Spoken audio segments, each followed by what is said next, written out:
Hey, what's going on, ladies and gentlemen? My name is Rayge, and we are back today with an exciting update here in regards to Odin coming very soon. So just figured I'd make a video just to quickly give you guys a recap here of what to expect, as well as how the Dark Dimension 8 is going to be set up in terms of what to expect and how you can best prepare in the coming weeks and months.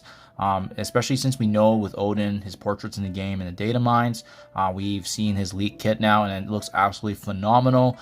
It remains to be seen how much of it's going to be accurate until obviously Scopely and Marvel Strike Force confirms it. But in the meantime, we as players, this is super exciting to see another, meta changing god tier level character coming into the game, and especially in the game mode where arguably we could have a possibility here of unlocking him at the same time as actually Mephisto, or similar timing anyways, because of the fact that he runs on a different kind of requirement.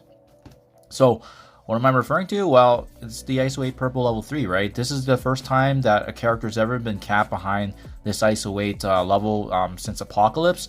But Apocalypse was even more niche because he required both gear tier and ISO-8, whereas Odin here is specifically just the purple ISO level 3, being the newest addition to the game. So Dark Dimension 8, in a nutshell here, is going to be consisting of 5 different areas, which is the city villain, excluding legendary characters, then followed by city hero. Again, no legendaries are allowed.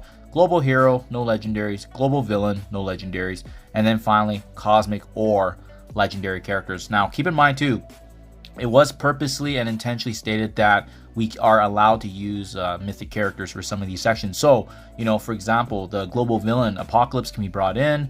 You can bring in Super Scroll for the very last section. So overall, the difficulty does not even seem that bad because there's not really a gear tier requirement, right? It would have been definitely pretty restricting if they required both gear tier, 19, let's say, plus the purple ISO level 3. But with the purple ISO 8, this does give us a fighting chance, especially since we know that there's still at least a month here of purple ISO 8 activities coming. And then by the time that's concluded, there's got to be other ways that they're going to be releasing this, so that way folks in the community are going to have a chance to unlock Odin. But yeah, I don't get the sense that this is going to be an overly difficult Dark Dimension compared to the ones we've seen, but more so, are we able to capitalize on the opportunities that has ISO 8 purple, and then really being strategic and bringing up the roster that you need. So that's really what I hope to share with you guys today in terms of insight, because at the end of the day, Dark Dimension has always been kind of that marathon battle, but you also can't just throw 5 different characters on a team and expect them to work.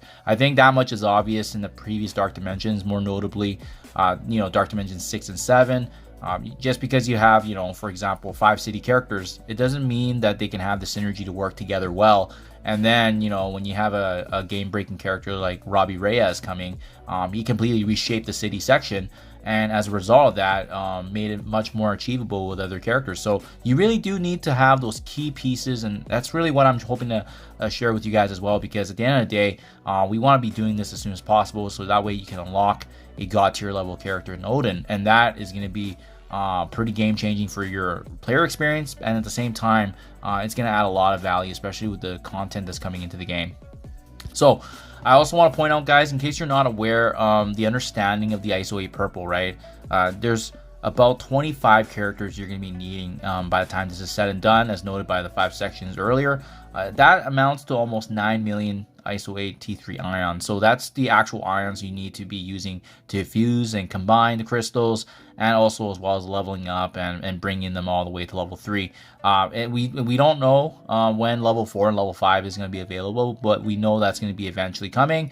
And who knows, that could very well pave way maybe into another Dark Dimension or another kind of game mode where it's going to be restricted, kind of similar to what we've seen with Apocalypse.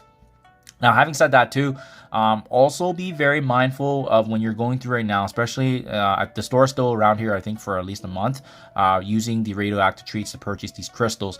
It's important for you to understand which characters you want to bring in, and this is where the planning comes into play here. The traits for each character consist of Brawler, Blaster, Controller, Protector, and Support, and depending on the character, depending on the team synergy that you want to bring in, that is ultimately going to impact how you want to allocate your crystals and be farming them. That's why I've made videos in my past, especially in the coming weeks as of late, is that we can't be using our ISO 8 purple left and right. That's why I've been very, very cautious with using them, and you have to plan strategically how you use them, because if you use them too early, it's almost kind of like the situation where if you upgraded your extreme X-Men characters, or maybe some other characters that are ahead in some Dark Dimension sections before you engage in that section. So let's say, for instance, Val being upgraded before Global.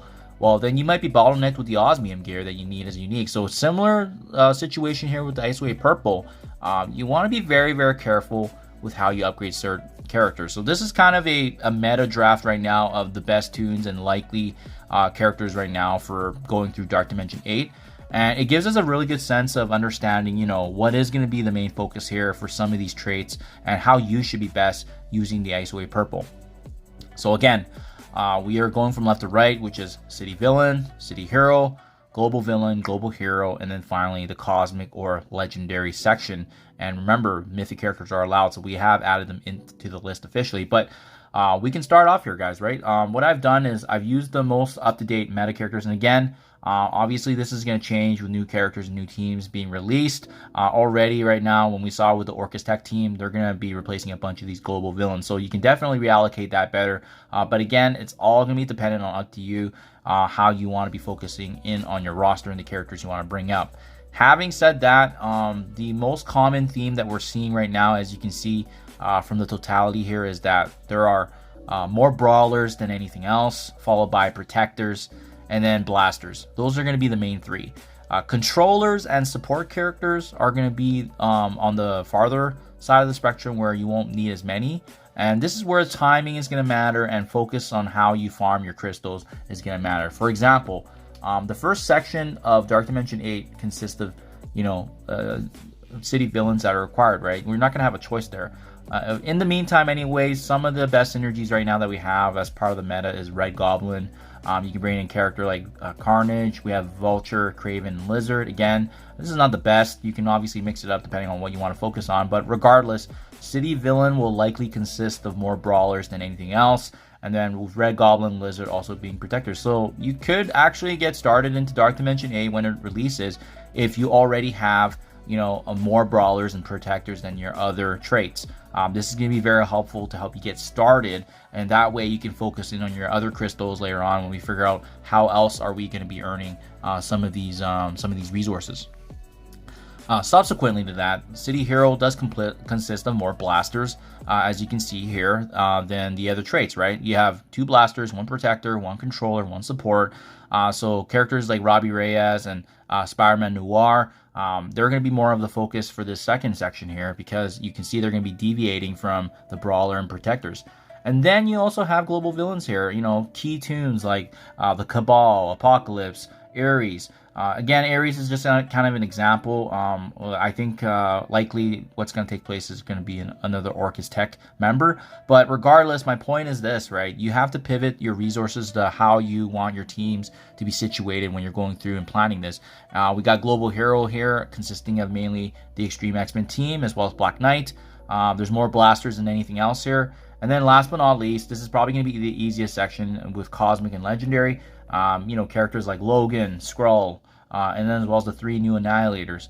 You can see there's a couple of brawlers, couple of controllers, but there's a couple of things to take away from this, right? Is that our focus should right now be brawlers and protectors. They definitely do consist of most traits here. So these are the crystals you should be farming, so that way you can get ahead on your progression here of Dark Dimension 8.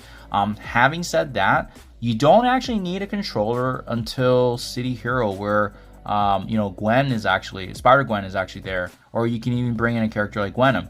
However, just be mindful of the fact that if you are pivoting, then you obviously need to farm those crystals. But yeah, controllers are probably the best ones that we can avoid right now, because you can see if you don't bring in a controller in City Hero, the other 2 controllers is really Old Man Logan and Gore being at the very end of Dark Dimension 8. So you got lots and lots of time to farm that. So this is hopefully helpful for you guys to see kind of what the game plan is. But yeah, we don't have a Dark Dimension 8 planner, but in the future, hopefully they can have something like this where we can actually see strategically what we're doing. But in the meantime, make sure you guys are checking your inventory. Make sure you're checking the store and understanding which crystals you need to get. And again, the takeaway here is brawlers and protectors. You probably can leave controllers for the very end. and then as well blasters and support obviously being sprinkled throughout the section. So hopefully this is helpful. Hopefully this is a good overview for you guys to get ahead and start preparing for Dark Dimension 8, because it seems like it's coming sooner rather than later, and especially now that we have the portraits, we got the leaked avatar in game, as well as the kits. It's going to be a very, very exciting time once he's officially announced in terms of what he's bringing to the tables. Hopefully you guys enjoyed this. Let me know what you think in the comments below. As usual, thank you for your time, and I'll catch you guys in the next one.